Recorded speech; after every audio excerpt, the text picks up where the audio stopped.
All right, ladies and gentlemen, good evening and welcome to our March 3rd regular meeting of Council. I'll bring the meeting to order, and the first item of business is the adoption of the minutes of the Council meeting held February 17th, 2014, moved by Councillor Powell Davidson, seconded by Councillor almost Greer, but actually Morrison.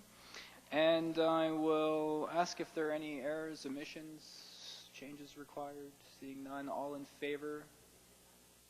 Opposed? That's carried. Very good. Next up, ladies and gentlemen, is approval of the agenda. There is a change to the agenda this evening, and I would appreciate a mover and a seconder for the following recommendation: that agenda item 6BI regarding development cost charges amendment bylaw 2013 number 1437.1 be removed from the agenda, and that the March 3rd, 2014 council meeting agenda be approved as amended. Moved by Councillor Powell, seconded by Councillor Morrison, and all those in favor? Opposed? And that's carried. All right, strike that item. And again, ladies and gentlemen, that's simply as it's being reviewed right now. We really can't make changes for it, but it will come back for further discussion. Okay, so we are moving right into our delegations phase of this evening's meeting, and we have one delegation tonight, and this is from Volleyball BC 2014 Western Canadian Beach Volleyball Championships, and it's a presentation by Chris Dunsmore of Volleyball BC. Mr. Dunsmore, nice to see you again. It's nice to finally actually be in the same room. Yeah, we had nothing but misfires trying to get together there for a while, but you're here now. And I think you probably know how this works. You've got your presentation ready. So we generally offer about 10 minutes for the presentation, and then usually council has questions, comments, etc. after the fact. You are our only delegation this evening, so the floor is yours. And just make sure that red light is on by pushing that button so we can hear you. And this is being broadcast as well, so it's important to talk in there. Okay, thank you. First off, thanks for having me come here tonight to present. I'm going to quickly go through, explain a little bit. You guys should receive some information from the organization ahead of time. And I want to show a little video to kind of give a little scope and context as to what the event that we're looking to bring here. So I'm going to talk a little bit about the past, the present, the future for beach volleyball, the impact of the event, as well as the scope. Volleyball BC, along with Oceanside Outdoor Sport, we've partnered together for over 10 years. Shane Hyde, someone in the community. We've originally, I got some history of it, that the beach courts were created back in the day by Alderman Dean Huswick, with the intent of it being to bring in large events to the community. I know it's a tourism community, and that's what we've tried to do here with bringing Beach Nationals. Volleybash 25th anniversary this year, BC Summer Games, Labatt's Pro, past Beach Nationals, the High School Open are all some major events that have been ran at the facility. Present, Shane Hyde and Oceanside Outdoor Sport run over 500 adult participants, 250 youth participants in the leagues that they run. Volleyball BC runs about 4 tournaments with over 400 participants. As mentioned, it's the 25th anniversary of Volleybash, and I know that's something that Shane's trying to do a really good job of this year. We've brought back an adult event, and it's something that we want to grow as well, and ideally the Western Beach Canadian Championships.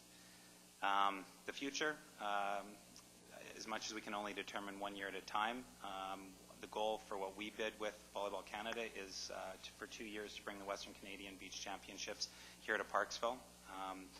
We would like to bring back our adult event. We have one in Vancouver called the Clearly Contacts Open. It's a major event that has 32 women's teams, 32 men's team, $15,000 in prize money. It's something that we want to grow a series, and this would be our next logical step, would be to build it on, or to host it here. And we want to continue to grow the youth leagues and tournaments. As well, Shane really has a passion to host the senior national championships and have our Olympians that we've had, as well as everybody that's competing on the FIVB tour to come out this way. Impact of these events, as you guys know, I mean, these are events that I think are big in the community. Development, volunteerism.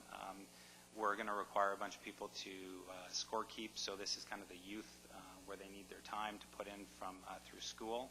as well as the tourism dollars that will be spent. You know, I know that it's a tourist city, so during the summer months you're not driving to get more, but I think no matter what, when you can bring in another event, these are more people that are coming into the community that wouldn't be coming otherwise. The facility, one of the things that Shane and I talked about was that it's multi-purpose. Beach volleyball is probably the #1 sport that's being played there, but they do sand soccer, sand flag football, ultimate. Kite Fest could be run on there. And once it's been created, it's very low maintenance. You know, we kind of talked about how much we spend on fields. Really, it gets tilled, you know, once a month, twice a month. But once it's there, it's not a lot of maintenance that's needed. The new court space will allow for the current leagues and tournaments to grow. You know, adding 5 more courts is 20 more teams. And when we're maxed out at some of our events already that are here, that's just going to help it grow even bigger. And the ability to attract the larger scale events. I think it would be a great legacy from hosting the Canadian Championships, something that Volleyball Canada always looks for. What's the legacy of having the event there? And being able to say that we were able to expand the beach another 5 courts would be a great legacy. Between Volleyball BC and Oceanside Outdoor Sport, you know, I think we're the experts where it comes to volleyball, and you know, we continue to help grow the sport, and with Shane especially being a Parksville guy, you know, I have strong ties in the community to help out. So to give a little bit of context for everyone, I've got a quick little video to show from 2 years ago when we hosted. I don't know if volume works or not, but no volume, but get an idea of this is what was set up when we ran it at Spanish Banks. It'll help show you just the scope as to what we do for an event, the professionalism that we try. The gentleman on the other side there was one of our Olympians. There was no beer gardens. This was, I mean, I believe Maverick Hatch there was this guy here. He's from Comox. He was the national champion that year. He said one of the greatest things was being able to play in his hometown or his home province and win a championship. So we do have a feature court, which will be having grandstands all the way around it.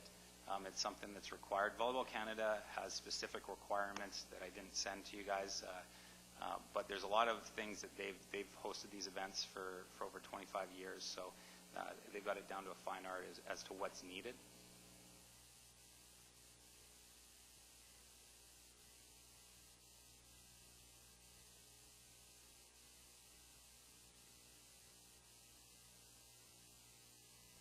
Much better with music.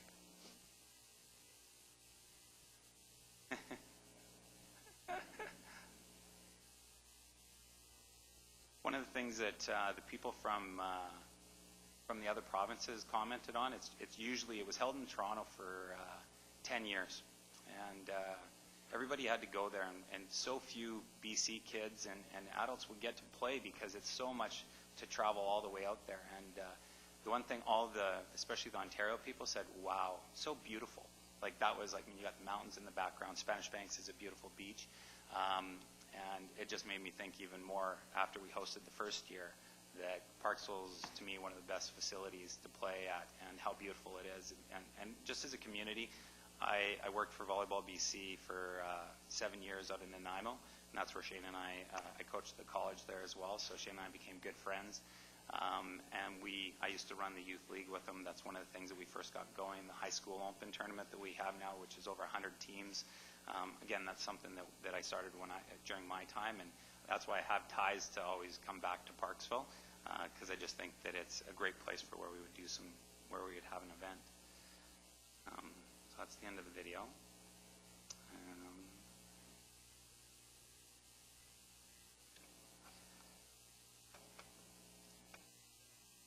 Throw that back up for you guys here. At this time, that's kind of the presentation. I want to open up to you guys for any questions that you guys may have. All right. Thank you, Mr. Dunsmore. So we will open the floor to questions from members of council or comments. Go ahead, Councillor Neufeld, and then I think we'll end up going around the table here. Thanks very much, Chris. That was really enjoyable. I like to see people having a good time, and that was alcohol-free and working really well. I'm the liaison for the Parksville Qualicum Tourism Board, and spoke with Blaine Seapos, the executive director there this morning, and asked him about capacity as far as numbers of people you're bringing in and our ability to actually absorb those people into accommodation and that type of thing, and that was one of the concerns for me. You're expecting, I understand, around 500 people as far as support staff, plus the 200, that'd be 700 people coming in, requiring probably 300 to 350 rooms or something of that nature. As it turns out, we do have some excess capacity. We're presently at about 80% capacity is what we've been running at that time of the year in August, so there should be no problem. And there should be, if not hotels, their bed and breakfast and RV and campsites and that type of thing. So there should be no issue there as far as people coming in and enjoying themselves, as long as we have the good weather. We cannot promise you that, but for the last couple of years, it's been spectacular. So looking forward to it. And I do take your position as far as tourism, and I think it's absolutely necessary as far as the city is concerned, and I'm looking forward to watching some of your competitions down on the beach. I'm down there on a daily basis. Great. Thanks very much. Councillor Paul Davidson. Thank you, Your Worship. Thanks a million. And to you and Shane, I am just so excited. I met Shane several years ago and learned a little bit about the programs that he offers here. And he's just been quietly going about his business every summer. And I'm just so pleased to see it starting to take off and grow. And I'm extremely appreciative for the attention that this has to bring to our beautiful beaches and fulfilling former Councillor Huswick's vision. My question for you is, can you give us a sense of what kind of media coverage you can anticipate with some of these bigger events that you're planning? For the national championship, there's expectations of what we can do at the province-wide level, as well national-wide level. So Volleyball Canada has their own communications plan that they put in place for these type of events. So any stories that we have to write every day, any updates and whatnot, will go back through them, that go out through the community, and then they are reached at the different levels. For us, I mean, our main media would be the province. That's who we try to spend as much time with. They have a lot of respect for kind of the sport side of it with Howard Smara. So again, that's our goal, is to get it into the local communities. So wherever the kids are from in BC is one of the areas that we want to drive it out to each of those communities. Obviously the local on the island, but we also want to make sure that it's getting the provincial coverage as well. A bigger event like the pro event that we'd look to run. I mean, one of the things we're trying to look to do is go to the live streaming. A little harder on the beach, but it is something that we try to do. But again, it's the same thing that Volleyball Canada is a big supporter, and they want to make sure that we're doing what we can locally. They try to help out it nationally. With this being a Western Canadian, they would want to make sure that it's getting out to the other 3 provinces. And there might even be Northwest Territories tends to bring the odd team down as well. So they'll make sure that they get the word out to the different associations in the media. Councillor Powell. Thank you, Your Worship. Thank you very much for your presentation. So you're talking about 5 more courts. So I suspect it's going that way? Towards the water. Towards the water. Yeah. And so how much is that in square footage? Or meters, if you use meters? You're asking the wrong person. I left this up to Shane to deal with Wayne, and hi Al. Shane, I'm not sure if he ever did they meet? And the answer? Did you want to take a stab at that, Mr. Metcalf? Yeah, through your worship. We estimated approximately about 120 square meters. It's a space about 20 meters long and about 60 meters wide. And it's like you say, it's to the north of the existing courts. In the agenda, it's shown, the area is shown in Schedule A in the first report. There's a little bit of an arrow there that indicates exactly where it was going to go. That's on page Yeah, 33. So quick follow-up, Councillor Powell. And so you talked about it having a feature court, and when I looked at the video that you had, there was quite a few people sitting around watching the game. So how much more space would that take up? That's taken into consideration as to the courts that we would require. So in the package that I gave you, there was, Yep. I think that there should have been a court. We haven't decided on what the final outlay would be, whether we would put a feature court in the middle and then have surrounding courts around it, or do we do it on one of the sides, kind of, which I think is what's provided on the north end there, or on the water side end. Essentially, a feature court like that takes up about 4 regular courts area, so a square.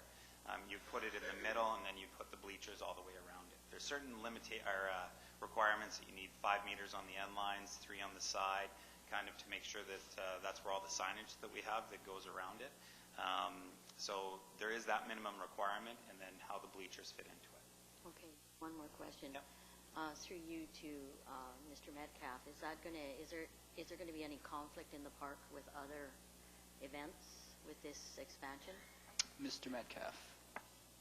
Through you, Your Worship. In terms of actual conflict with the event, there's no. We've checked with other users and with other applicants for special events, and there's no conflict with that. We don't anticipate there being any kind of a conflict with the Canada Day or with the Kite Fest in terms of where the proposed expansion is at this time. Councillor Morrison. Thank you, Mr. Mayor. Most of my questions were actually answered by Sue. I've played in that, not in the tournament, but on the Shane's regular summer league, not for a number of years now, but I had some back problems that kept me from jumping off the ground. But really, I see no issues with the presentation. I appreciate your time. Yeah, I don't see any major problems. You'd mentioned that one didn't have a beer gardens. Was that something that you were expressly staying away from, or is that just the part of the event that normally you don't have a beer gardens, or was that just kind of a heads up that maybe you want to? No, I think the reason for it would be, I mean, if we looked at an adult pro event, we would look to have a beer gardens for that. The one that we run at Kitts Beach has Granville Island is one of our major sponsors. Donnelly Group runs it professionally, and it's a big part. It's the beer gardens is one side, one length of the court, and it's just part of the environment of what it creates, but very well controlled. For this being a youth event, I have no intentions of running a beer gardens or anything like that. Yeah. All right. So I think that concludes Council's questions and comments. I just want to say thank you again. That video was very interesting. That beach is almost as nice as our beach. And I would suggest you stick around for a few moments because it looks like we have your item coming up shortly in the program here. Thank you again. Thank you very much.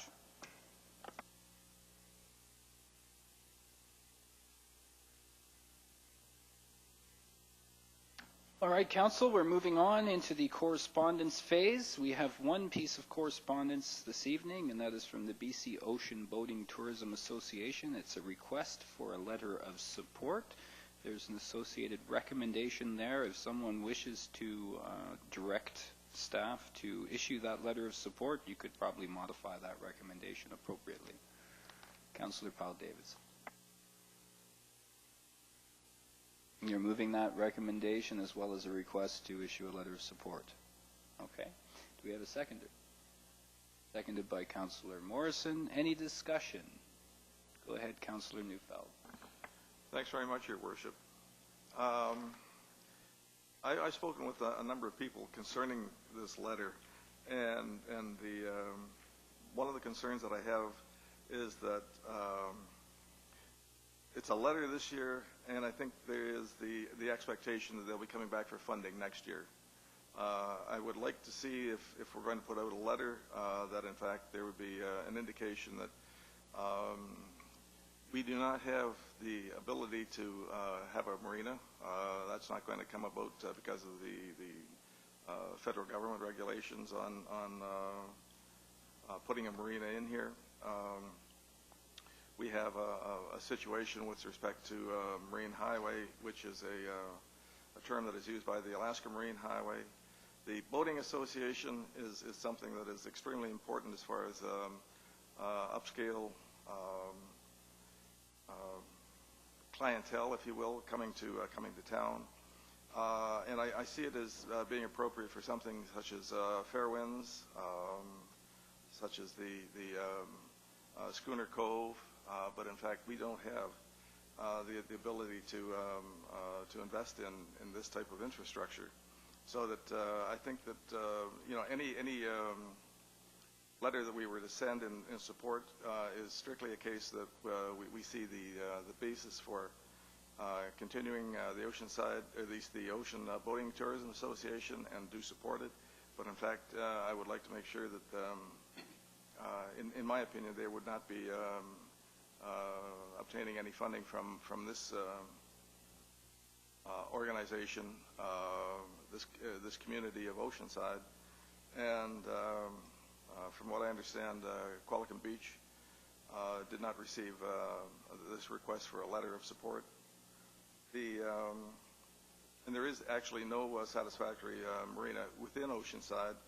The French Creek Marina not being a working establishment as opposed to a mooring that has any cachet. So I would suggest that we be limited in what we do as far as our support for this particular organization.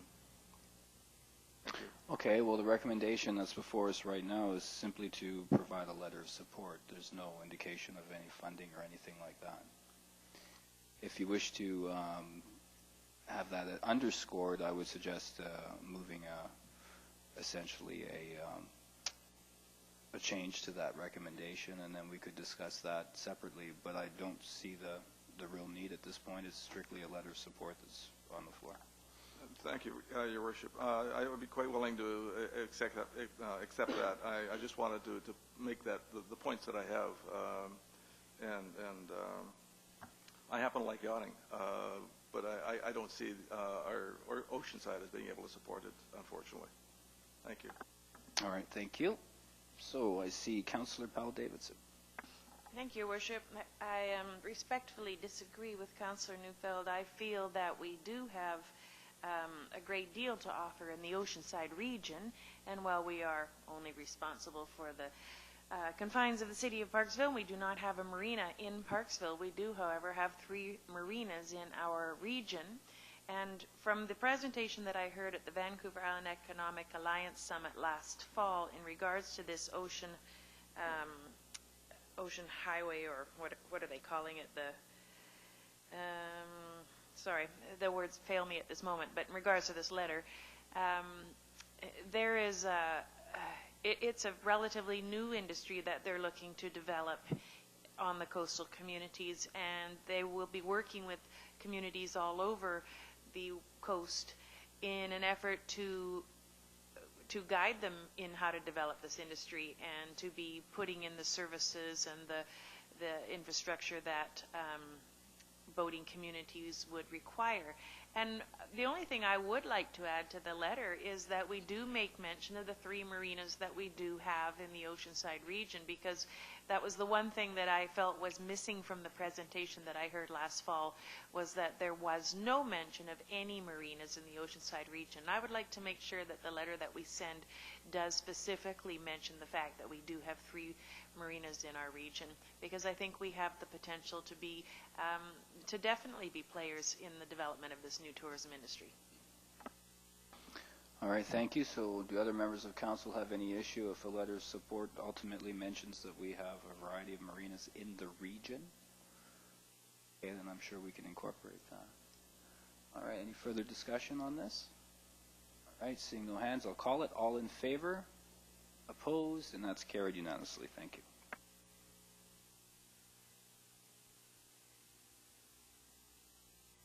All right, so ladies and gentlemen, we're now moving forward to reports, and we have the first report. This is from Mr. Metcalf, and I'm looking for a little bit of background with respect to the 2014 special event application, Western Canadian Beach Volleyball Championships, and I know there is a provision there as well that's out of the ordinary, which is to provide $7,000 to complete the requested volleyball court expansion that we just heard about. So, looking for a mover and a seconder. I see Councillor Paul Davidson move it.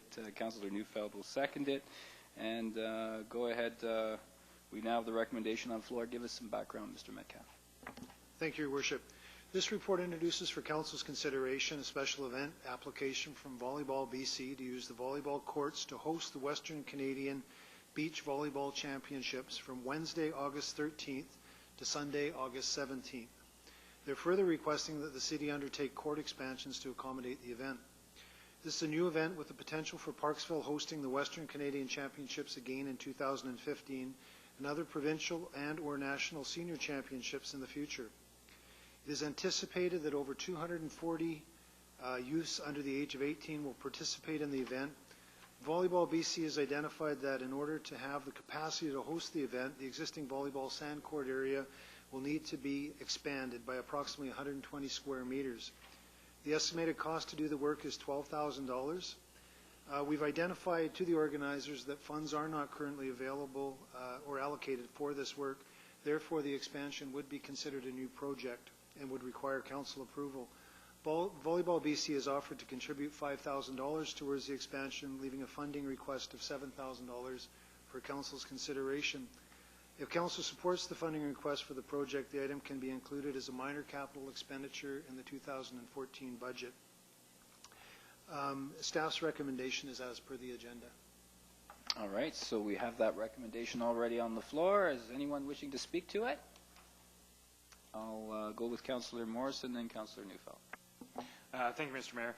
I think this is a great opportunity to add to an already well-used piece of infrastructure within the park, expanding it to allow larger events such that were shown to us makes a great deal of sense tourism-wise to be able to host events that bring in a tremendous amount of people and money into the area. So I think this is a good opportunity to save some money expanding the volleyball court to utilize the larger events.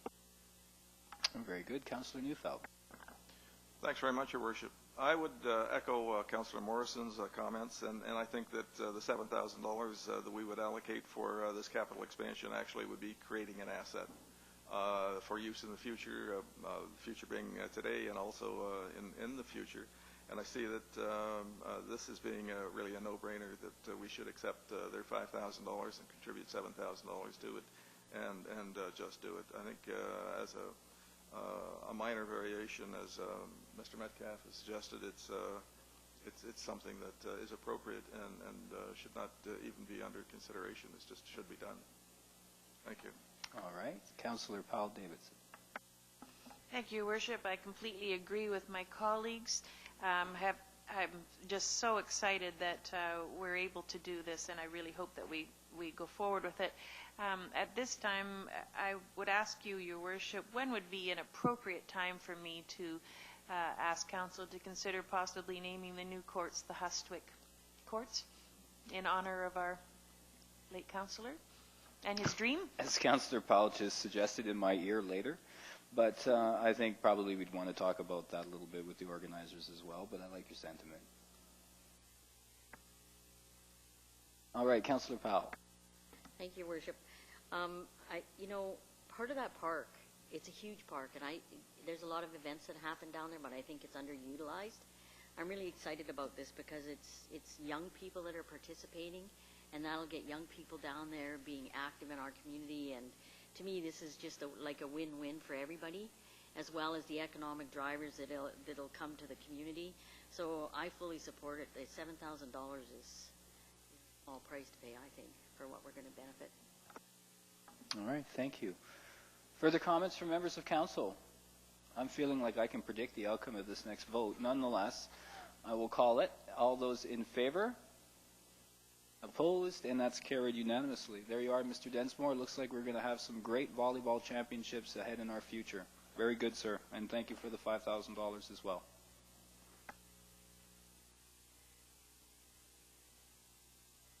Go ahead, Councillor Powell Davidson. Thank you, Your Worship. I would like to suggest that as items B to G are pretty much event applications, can we lump them all together and save a little time? There has been that thought already, and I agree, so it is up to council, but we could absolutely move items B through G, as they are all essentially pretty much the normal course and routine. And you're making that motion to include those all as one block, items B through G. It's seconded by Councillor Powell. So now I'll ask, is there any member of council that wishes to speak to any of those specific items that has a concern or anything along those lines? All right, seeing none, then I will call it on that as a block, items B through G. All in favor? Opposed? And that's carried.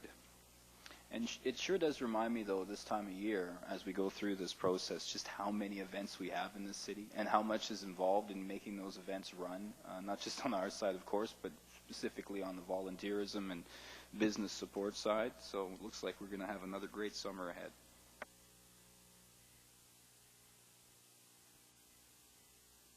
Was it something I said?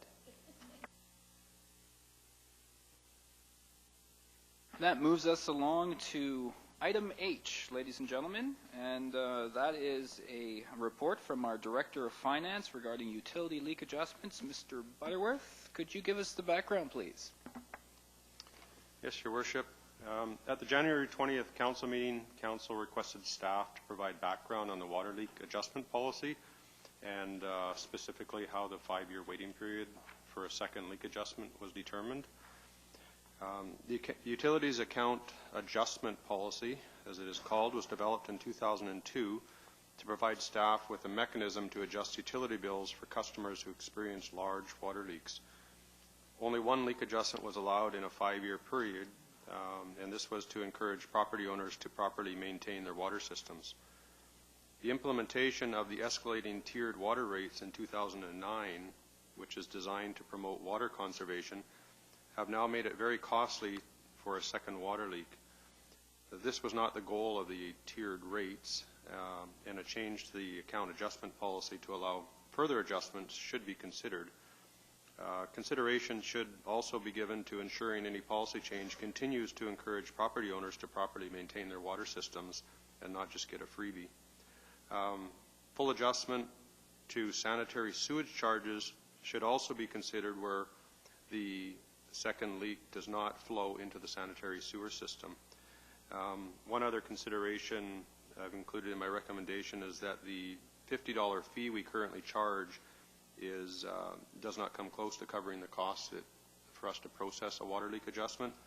It takes up to 3 hours of staff time between various different staff that have to deal with it, multiple trips to the property, and so the cost is probably upwards of $150, and my recommendation is adjusting that to $75 to $100. And the recommendation says to the agenda. All right, thank you very much. So we do have that recommendation before us, and I have a mover in Councillor Morrison and seconded Councillor Powell, and that is essentially to receive the report and to ultimately go with option 2C, and then to amend the utilities account adjustment policy and bring it back forward for Council's consideration. So discussion, we'll go with Councillor Powell to begin. Thank you, Your Worship. I jumped the gun there. I actually had questions, but I'll second it. In the financial implications, you've got under option 4. Is that just, what one were you referring to? Because I can't find an option 4 on page 4 or 96.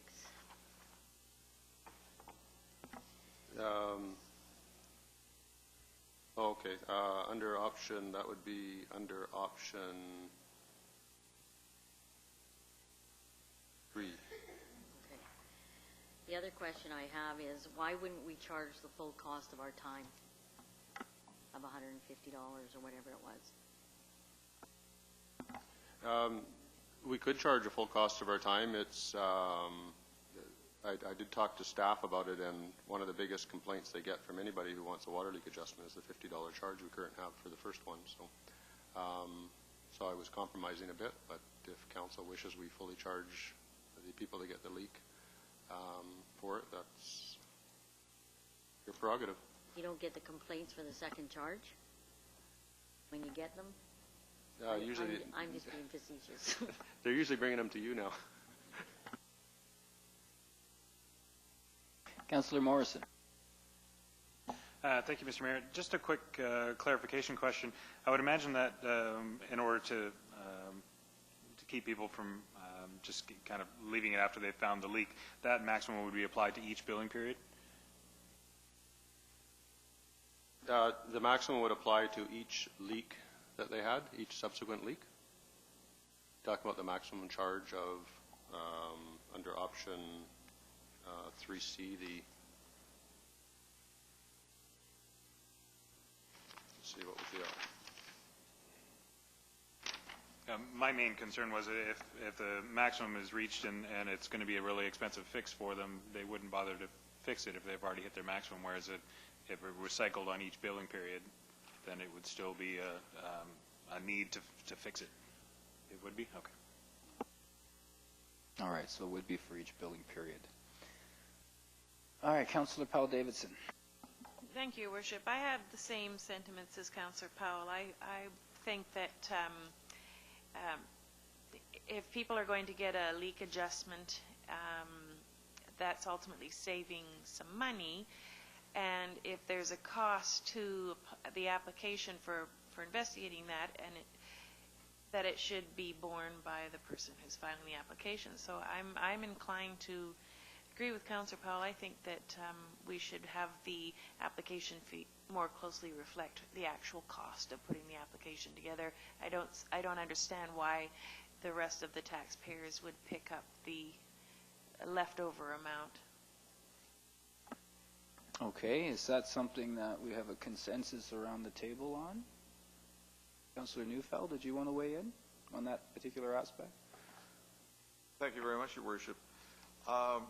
I think that we should be willing to charge what it's going to cost. And if it's $175 or $150 or whatever it might be, as far as the appropriate time is concerned, then the person should be willing to bear that to resolve the issue as far as the leak is concerned. I would expect that the cost of the leak is going to be more than the cost of the application and that type of thing. It may just wash out, but in fact, it's appropriate to charge what the person is being served with as far as the fee. And so whatever the cost is, then we should be willing to charge that amount. All right, so I suspect it sounds like there is consensus on this. So I'm looking to our de facto parliamentarian there. I suppose we could go with an amendment to this, although I wonder if that's necessary since it's really not in there other than through option 2C, which does make reference to a fee, but it doesn't really give a specific amount. Is this enough that staff, upon, let's assume, the passing of this recommendation, when you bring it back to us, would have the full amount, whatever you've determined to be further debated? All right, is council okay with that? Yeah. All right, so getting back to the main motion, is there any further discussion? So we're going to call it, and as you just heard, when staff brings this back, should this pass, they will have that incorporated into the report. All right, all those in favor? Opposed? And that's carried unanimously. Thank you.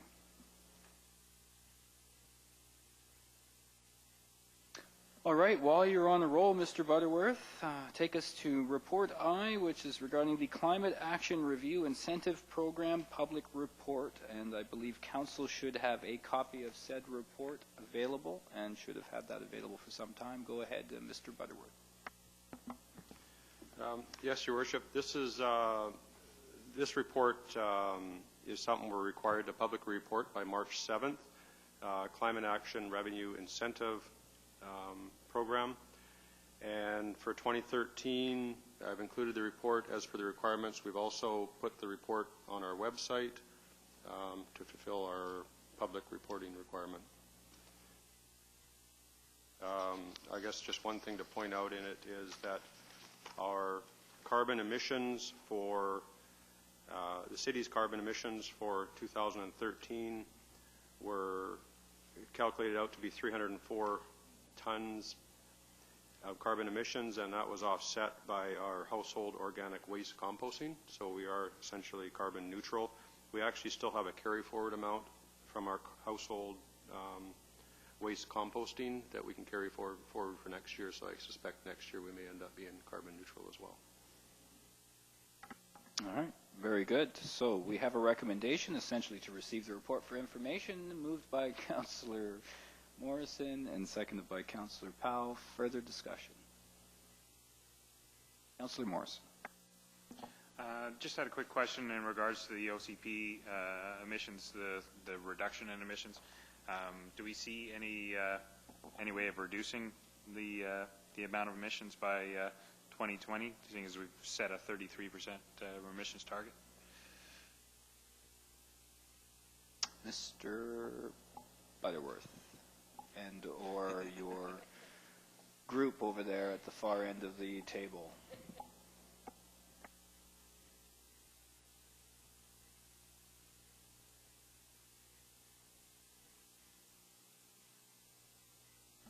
If I may, Your Worship, I think we're talking about two entirely different things. The OCP is more of a hypothetical desire for the entire community as opposed to this report, which is specifically for the operations of the city of Parksville. And certainly throughout this report is peppered the changes in our OCP and how they will ultimately impact further emissions. But all right, is that satisfying you, Councillor Morrison? All right, so it appears Councillor Morrison is satisfied. Any further discussion or comments on this report? Seeing none, all in favor? Opposed? That's carried. Thank you. Okay, let's switch sides here and look for Mrs. Gomes with regard to the election cost sharing agreement with school district number 69, item J. Did you want to give us the background? Yes, Your Worship. This is has become a standard report every 3 years since 1999. We provide services to the school district by having school trustees on our election ballot, and in return they pay us 1/3 of the election costs. It's worked very well, and we are asking Council's authorization to continue with that. All right, pretty straightforward. We do have an associated recommendation. I presume you're moving that recommendation. Councillor Powell-Davidson, I need a seconder. Councillor Neufeld seconding, and any further discussion? You have an item you want to discuss this item? Go ahead, Councillor Powell-Davidson. Yes, thank you, Your Worship. Through you to Ms. Gomes.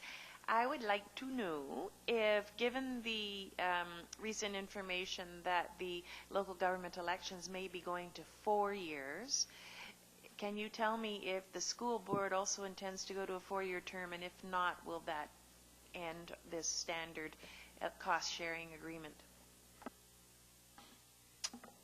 I don't know whether or not school district elections will go to 4-year terms, but it won't make a difference because basically we just include on the ballot what the term is for the particular race. So it would make absolutely no difference at all. What we are being reimbursed for are 1/3 of the costs of producing the ballot. And so for the mayor and the councillor ballots, they would read Office of Mayor for a term of 4 years and the names. But under the school trustee, it would say Office of School Trustee for a term of 3 years and the names of the candidates. Go ahead, Councillor Powell-Davidson. Thank you. Through you again to Ms. Gomes. I'm thinking of the next election, which would be in 4 years. If the school board doesn't go to a 4-year, then their election would be in 3 years. So it would have an impact then? Yes, and that would depend on whether they wanted to contract to the city to run that election for them or whether they wanted to do it themselves. If they were going to contract to us to do all of their election, then I would think that they would be paying 100% of the cost because we wouldn't have an election for them to piggyback on. Mr. Manson, you look like you have something to say. Just to further on to that, if it did become disjointed in 4 years from now when we did our next election, If they weren't part of it, then of course we would be paying 100% of the cost of the election. And my recollection, although between the two of us we're not sure, my recollection is that everything would be a 4-year term. I seem to be remembering that aspect too, although we've been talking about it so much in the municipal context, you haven't heard a lot of narrative around that. I'm pretty sure that was part of the announcement that the school trustee elections would follow suit with the municipal elections, although between the two of us we can't confirm that. Well, a big part of this premise of this new policy is to avoid things like by-elections, additional elections, and to bring synergies and alignments in the case of provincial elections. Obviously, it would make a whole lot of sense to have the school board alongside, and I suspect that is the case, even though I can't remember specifically either. All right, further questions, comments? All those in favor, opposed, and that is carried. Moving right along, we are now into bylaws. We have one bylaw for 3 readings tonight, and I need a mover and a seconder for the recommendation that Sanitary Storm Sewerage System Amendment Bylaw 2014 number 1319.10 be read 3 times. Moved by Councillor Paul Davidson, seconded by Councillor Morrison, and any discussion? All in. You have a discussion? Go ahead, Councillor Neufeld. Thanks very much, Your Worship. I would, I'm not sure who I should address this question to, but in fact, we're looking at $111.12 per parcel or a group of parcels. And so I would ask, as an illustration, are some of the sites within the city of Parksville, such as the Beach Club, Tinamera, some of the RV sites such as Surfside, are these one parcel or per parcel? What is the cost? Because in fact, there's a significant difference between the cost per parcel for a large commercial operator and which is providing residential accommodation sites as opposed to a residential. The Beach Club may have 400 units in total. Tinamera may have a similar amount. RV sites, I know that Surfside has over 300 sites. So there would appear to be a situation where, as far as a group of parcels, the commercial operators are getting a windfall as far as the parcel taxes for this particular situation. Could I have through you to, I'm sorry, Mr. Butterworth or to Mr. Manson? Yeah, go ahead, Mr. Butterworth. I think it varies depending on, sometimes the parcel tax that you might be talking about is for properties that are not connected to the sewer system, but they have a sewer system going by them. That's what the parcel tax relates to. So I'm not sure if that's what you mean by the parcel tax. The user rates are that apply to everybody else under Section 1A and 1B. 1A and 1B and 1C all relate to properties that are attached to the system. And there's various different, depending on the strata and depending on the mixed-use property, some of them are billed on a per-unit basis, and some of them are billed on a per-property basis, and they're billed on their total water, or they're all based on their total water consumption. So then you divide it by the number of units, and then you get a per-unit amount, and then they're all billed a minimum amount of, if they don't use up to 100 cubic meters, then they're getting billed for 100 cubic meters of usage per unit.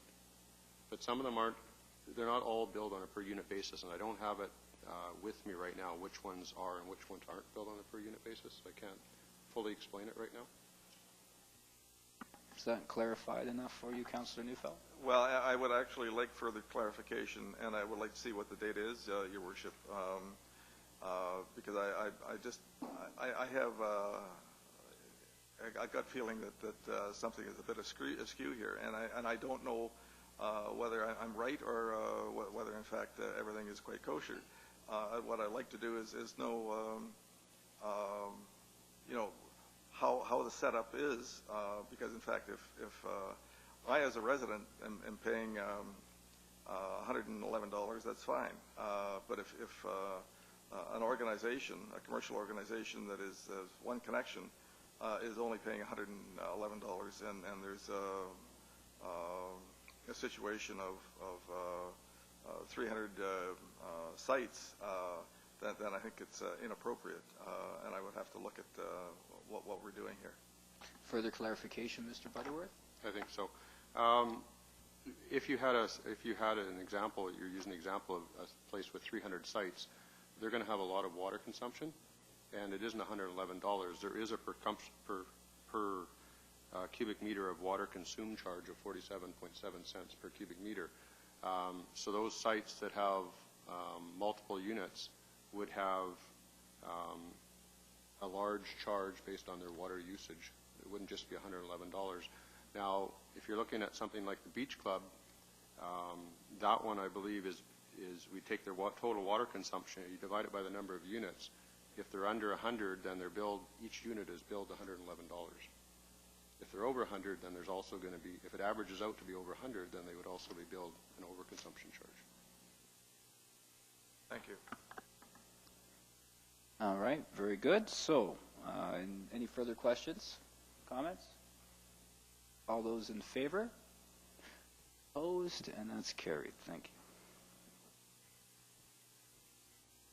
Okay, so the next item, of course, was removed from the agenda earlier. We'll move on to item C, and this is a bylaw that we have for 2 readings and advancement to a public hearing, and that's regarding Zoning Development Amendment Bylaw 214, number 2091. There is a recommendation there. Do we have a mover and a seconder? Moved by Councillor Powell, seconded by Councillor Powell-Davidson, and discussion. Go ahead, Councillor Morrison. Thank you, Mr. Mayor. Just some concerns brought to my attention today. Initially, when we were speaking about this, it was strictly in regards to carriage houses, but the way that the bylaw reads, it also refers to primary residences. So I'm a little concerned about whether or not those now houses that are or within that are now legal non-conforming. I just wanted to see if we could get some clarity on how that affects the ones that are currently legal non-conforming. All right, why don't we look at Mr. Russell here to provide some further clarity, please. Sure, Your Worship, if I may, through to Councillor Morrison. So the bylaw that was presented previously to Council did have a provision that both restricted the height on a single-family dwelling and the carriage house when they're within that magic 3-meter to 6-meter mark from the rear lot line. And as to how anything that becomes legal non-conforming is affected, people use the term grandfathered colloquially, and that's what legal non-conforming means. It means it can exist as it does. The non-conformity can't be expanded without a variance, either through the Board of Variance or through a development variance process. If the building is destroyed by 70% or more of its value, then it would, if it was being reconstructed, it would have to be reconstructed in compliance with the new regulations. All right, thank you. Go ahead, Councillor Morrison. Thank you. Quick follow-up. Do we have any idea how many houses would be affected by that? If I may, Your Worship, we do not have a mapping system capable of that, so we have no idea. If I may follow up, Your Worship, I could show an example of a typical lot, though, that was presented to Council last time, if you would like. You can do that at the moment? I can do that in 2 seconds. Do you want to go ahead and do that? If you may, Your Worship. Okay, and while Mr. Russell is setting that up, is there further discussion, concern amongst members of Council? Go ahead, Councillor Morrison. Just in regards to consultation process, I guess we have a month in which to consult with anybody that has concerns. Is there a possibility of setting a meeting up with the ODCA in regards to this? Well, I think they're likely very much aware of it. If this motion passes, as you are correct, there will be opportunity for direct input to the city by not only themselves, but anyone else, and certainly they could request a meeting with us on their own initiative, and I'm sure we would be happy to sit down and and provide further clarification and or discussion around it? Okay. You ready, Mr. Russell? If I may, Your Worship. All right. So Thank you. this is a lot that is the absolute minimum width of a lot that one could construct under our zoning bylaw. I apologize that the lot dimension is slightly longer. This is to meet the 560 square meter minimum, but if someone had a lot that was the absolute minimum length that a lot could be, it would be 30 meters rather than the 31.1 that's illustrated. This single-story home is built to the maximum that you could build on a on the smallest size lot. The largest that would be 1898 square feet. As you can see from the illustration, here's the 6-meter line. This single-story house, there's probably another, I'm not good at math, but there's probably another 4 or 5 meters between that line and this dwelling unit. And again, that's the dwelling meeting the standard 7.5 meter setback. Again, this is a single-story home where someone was to put a carriage house on the property. In order to build that carriage house on a single-family property, and let's say you're building a single-story carriage house, that actually the house itself would have to be 1,500 square feet or smaller in area. So automatically, just given the size of buildings in Parksville, that's going to preclude a number of properties from having a carriage house regardless, because the house is already built to the maximum buildable area. I don't know if you want me to go through all the examples, but that's just a couple examples. All right, thank you for that. Go ahead, Councillor Neufeld. Thank you very much, Your Worship. Could you go back to that second slide that you had up, please?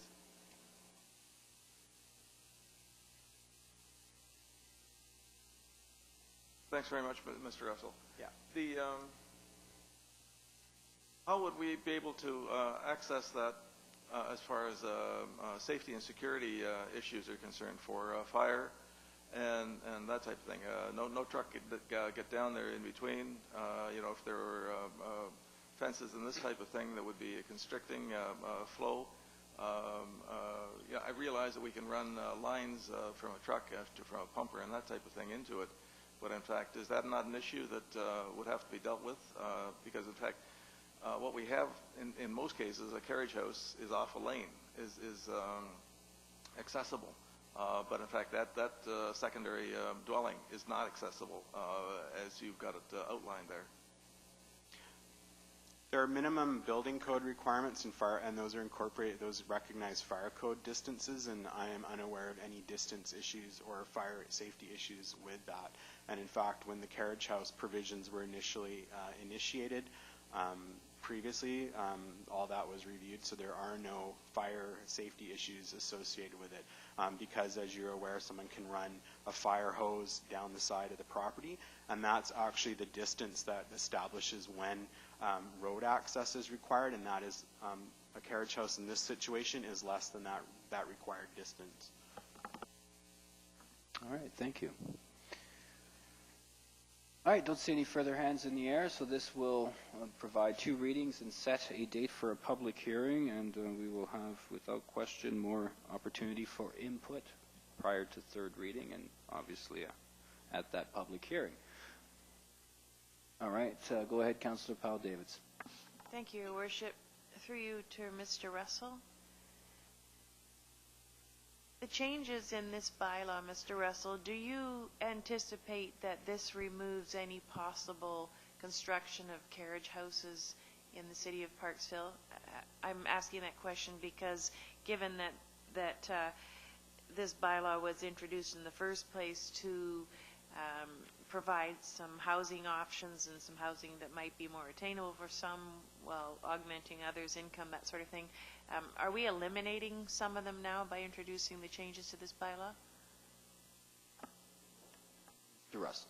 If I may, Your Worship, there's a remote possibility that in a certain scenario one potentially could be eliminated, but the reality is that this bylaw still permits a single-story carriage house in the exact same location that's currently permitted for a 2-story carriage house. So it may alter the configuration that's conceivable, but in 99.9% of instances, it should still be achievable. All right, thank you. Okay, now I'm really going to call it, and I don't see any further hands in the air, so all in favor Opposed? And that's carried. Thank you.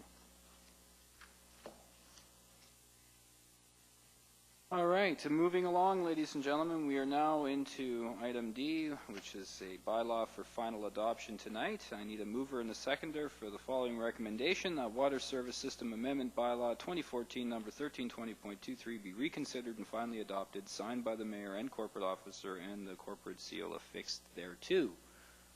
Do I have a mover? Moved by Councillor Paul Davidson, seconded by Councillor Morrison. Any further discussion? All in favor? Opposed? And that is carried. Thank you. All right, on to new business. Does any member of council have any new business this evening? Councillor Paul Davidson. Thank you, Your Worship. First, I just want to say what a wonderful time we had at the opening reception for the Brand Festival last Saturday evening at the Bayside Hotel. The Nature's Trust of BC people just did an amazing job of coordinating this event. It was well attended. There was some great funds raised for the Brand Festival going forward with that. And I understand from speaking to some of the experts at that event that the thousands and thousands of tons of herring are on their way to Parksville. So I'm encouraging everybody over the next 2 months to get out there and enjoy all the great events that will be happening through the Brant Festival. The second thing I wanted to bring up is this evening I heard on the news that the Society of Organized Services was recognized with a very prestigious award, the top award that they've ever won, which is a federal award, and I apologize for not being able to find the exact name of that award, but I'd just like to invite council to join me in congratulating the SOS, and I would further like to suggest that perhaps we send a letter congratulating them for all their accomplishments and for recognition at the federal level. Okay, well, it wouldn't surprise me, given all the great work that they do, and I don't see any reason why we couldn't send a congratulatory letter. I don't even believe that needs a motion. That's a pretty benign request, so I'll see to that for sure, and we'll make sure we know what we're congratulating them on specifically, although, as you said, I've heard as well that they have received a recent accolade. I'm going to go to Councillor Powell, and then we'll make sure you have an opportunity. Councillor Neufeld. Go ahead, Councillor Powell. Thank you, Your Worship. I just want to refer to the letter. I believe all of us received it about the parking in front of Huswick Place. Yes. And I know that, do you know if that's been followed up on? I know I've left it in staff's capable hands to look at the options there, and just for the benefit of those of you that may not know, we received it was a letter from a citizen, but a citizen that was driving a number of seniors and other individuals as a volunteer and was concerned about the configuration in front of Huswick Place from a safety perspective. So that has been forwarded to staff, and staff will definitely come back to us with some options. Councillor Neufeld. Thanks very much, Your Worship. Just to follow up on what Councillor Paul Davidson was saying with respect to the Society for Organized Services, at that meeting, at least at that gathering on Saturday evening, I had the opportunity to speak with James Lunny, our MP, and he advised me, we were talking about volunteerism in the city and across the island, and he advised me that evening that, in fact, Miss Sutherland would be going to Toronto to receive a check in the amount of $5,000 and an award just stating that the SOS, with 46 years of continuous service, had provided a tremendous display of what volunteerism could achieve, and he was really quite excited about it, and he was quite willing to share that with me. So it was fascinating, and it was an interesting byproduct of that evening. The evening itself, as far as the Brand Festival, was most enjoyable, and it was really enjoyable to see, again, James Lunny, Joe Stanhope, Mayor Tunis, yourself, Mayor Berger, and our esteemed Lucy the Black Goose. and she was dressed in black, and I'm referring to Councillor Paul Davidson. But it was a fun evening. It was enjoyable, and it was really great. One of the things that I wanted to do is also comment on a trip that I wound up taking to Las Vegas, and it was just a brief sojourn a few weeks ago. And as you're aware, Las Vegas is primarily an entertainment and tourism city. That's based on money and entertainment, and it's really surprising the degree to which we have things in common with Las Vegas. As far as a microcosm, Parksville is very much a situation that is based solely on Las Vegas being based solely on tourism, and it's their only business. And they have been hit far harder than we have been over the last 8 years. In fact, their tourism dropped from a throughput through McCarran Airport that they have there from 31 million down to 19 million. So I mean, you can appreciate the amount of loss of dollars that went through there. Our drop has not been nearly as severe, and in fact we've been blessed in that our tourism was up for a 6-year running period, and we only fell off that one last year. So it was fascinating to look at it from a number of points of view. An additional thing is that as far as water is concerned, hopefully we do get our water into shape, because in fact their Hoover Dam and their water situation, Lake Mead, is in fact mud. I can recall going by there in 1965, and it was a full water situation, and they're now into a case where water is the new oil. It's the cost that we really have to look at. And so when I think of water and the effluent that comes from the use of water, I always think of sewage costs and everything. And so when I was referring to Mr. Butterworth earlier, the cost of all of these things is extremely important. In the discussions that I had with the people in Las Vegas, I was actually talking to Messrs. Sinnott and Atkins of the Las Vegas Economic and Urban Development Department, and also to the effect that they in fact had to take back 32 prime locations as far as properties for unpaid taxes. So I don't think we've had that necessity. Fascinating what is happening in other jurisdictions that are solely dependent on tourism. With respect to CO2 emissions, Las Vegas has been able to cut their CO2 emissions by one thing really significantly, and that's by going to a 4-day week. And they start at 7:30 in the morning, going to 5:30 in the evening, and they're open Monday through Thursday.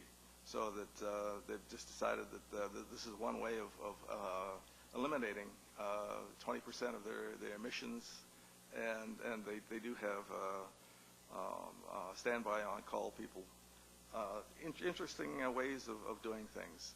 And one of the things in speaking with Douglas Rankin, who's the manager of the planning department, he has stated that in fact some of the best planners come from Canada, and so I don't know where Mr. Russell has come from, but as far as planners are concerned, they were quite happy with some of the people that they have in Las Vegas. Thank you. Are they coming to gamble, or do you mean to work down there? Actually, to work down there. Okay. All right. Very good. Councillor Morrison. Thank you, Mr. Mayor. Just a couple of quick things. I know we've all received an invitation. The PDBA is hosting their AGM tomorrow night at the Beach Club, 5:45, if I'm not mistaken. 5:30. Actual happenings at 5:45 till 6. 6:15. The other thing that I had, so please attend.